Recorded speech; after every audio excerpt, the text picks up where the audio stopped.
Nandito na naman po si Tito Rafi. Magluluto po tayo ng humba. Ito po isa sa mga kilala po sa ating mga kababayan. Ngayon po, syempre ito po ang Ricardo po, ang liempo.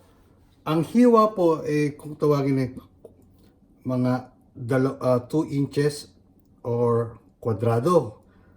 Ito po ay parting tawagin ay pork belly. 2 pounds po ito. Ito po ang mga Ricardo.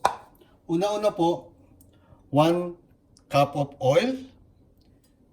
At meron po tayong 1 cup of vinegar. Kahit na anong regular na vinegar pwede. Meron po tayong 4 na pirasong garlic. Meron din po tayong 1 cup of water. At meron po tayong 2 dahon ng bay leaves. Kung tawagin ho sa atin ay laurel. At syempre po meron po tayong regular soy sauce.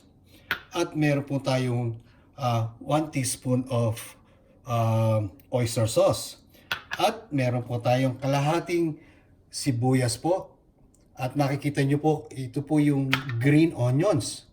At syempre, ito po ang aking sikreto. At ito ang tinatawag na pineapple chunks. Yan po ang aking pandagdag po. Yan po ay optional kung sakaling kung kayo nasa sa inyo po yan. Pero ito ho sa mga sikreto ko. At syempre, meron po tayong tinatawag na black beans. Kaugalian tawag ng mga magulang natin, ang tawag yan ay tausi. At ito po ang brown sugar. 1 cup of brown sugar. O sige po, papakita ko na po sa inyo ang paggawa po. O, ito po, mainit na po yung kawali. Ngayon, ilalagay na po natin ang 1 cup of oil. At pagkatapos po, ilalagay na po natin ang liempo. At para mamula-mula lang po. Yan. Pagkatapos mo lagay, hintayin po natin maging brown. Hahaluin nyo lang sandali at takpan nyo ng mga hanggang sa mamula ang karne. Yan. Ganyan. Ganyan po ang hiwa. Eksakto lang po sa kaldero. Ngayon, lalakasan po natin ng konti para mabilis po ang ano. Yan. Ito po, nilagyan ko na po ng mantika at nilagay ko na po yung liempo.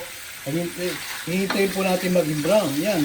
Mga 5 minuto, pagkalo nanilaw na nag-brown na siya. Yan. Okay. Pagkatapos po nito, ililipat po natin siya sa isang kaldero. Okay po. Oh, ito ho. Ito. Naging brown na ho ang kulay. Huwag naman masyadong tostado kasi magiging lechon yan. Yan. Oh. Ngayon, ililipat ko na po dito sa isang kaldero. Yan. Pagkalipat ko na sa kaldero, papatayin ko muna to. Pagkatapos mo, yan. See, gandang tignan po. Hindi mo kailangan kasi na haluin na masyado kasi baka naman maduro. Yan. Yan po. Ganyan na po yan. Ang pagluluto minsan talagang hilig po namin mag-asawa magluto at magpakain. Ayan po. Ayan.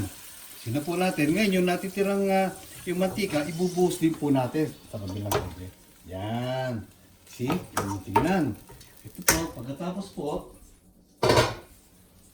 lagyan na po natin dito at bubuksan po natin ang kalan ng mahina. Tapos po, ito po yung mga remaining ingredient. Ilalagay po na natin ang bawang. 4 na pirasong bawang yan. At saka yung kalahating tasa po ng suka ulit. O ito po, nailagay na po natin lahat yung ingredients. Ngayon, pakukulong po natin ng 2 minutes. Pag nakita nyo na kumulo na, ngayon, hihinaan po natin ang apoy ng hanggang 45 minutes. At tatakpo na po. O ito po, titignan po natin. Pagkatapos po ng 45 minutes, tignan natin. Ayan, ang ganda na po. Pwede na po natin i-serve. Tignan nyo.